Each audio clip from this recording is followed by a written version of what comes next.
So let's go on now in Acts 15, 19 through 21. They have this whole thing where people think you have to be circumcised to get saved.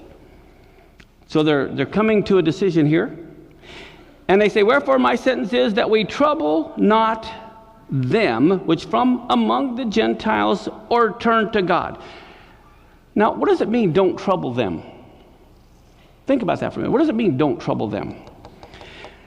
It says, but that we write unto them that they abstain from pollution of idols, and from fornication, and from things strangled, and from blood. Now, I'll stop there for a minute.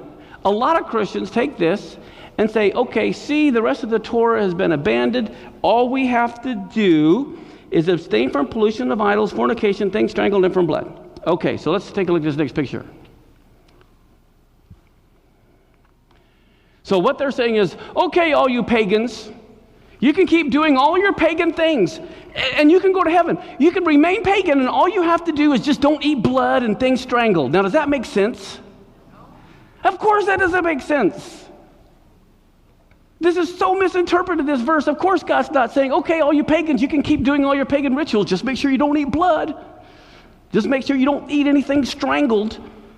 Oh, and don't have fornication and abstain from pollutions of idols. So if this is all they do, does that mean they're saved if they continue everything but at least not do those four things? Of course not. This is absurd. Okay, so let's get rid of this.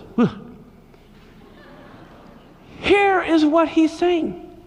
Look at the next sentence. For Moses of old time hath in every city them that preach him, being read in the synagogue every Sabbath day. So what they're saying is this. Look, the Gentiles, when they come, let's at least ask them to stop consorting with the temple prostitutes before we invite them in our house and synagogue and have fellowship with them. Can we do that?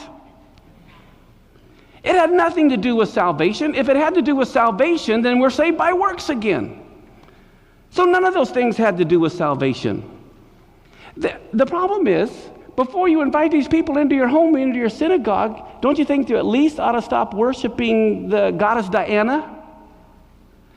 That's all this was saying. If we're going to have table fellowship with you, if we're going to invite you into our home, if we're going to invite you into the synagogue, can you at least stop doing that? And then guess what? Every Shabbat in the synagogue, you're going to learn Torah. So what's being said here?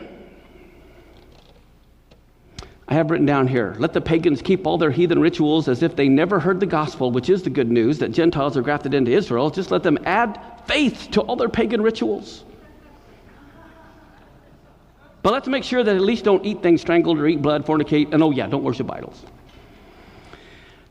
Okay, are these four a blanket exemption from the Ten Commandments or the rest of the Torah? If that was all that is required, what happened to don't murder?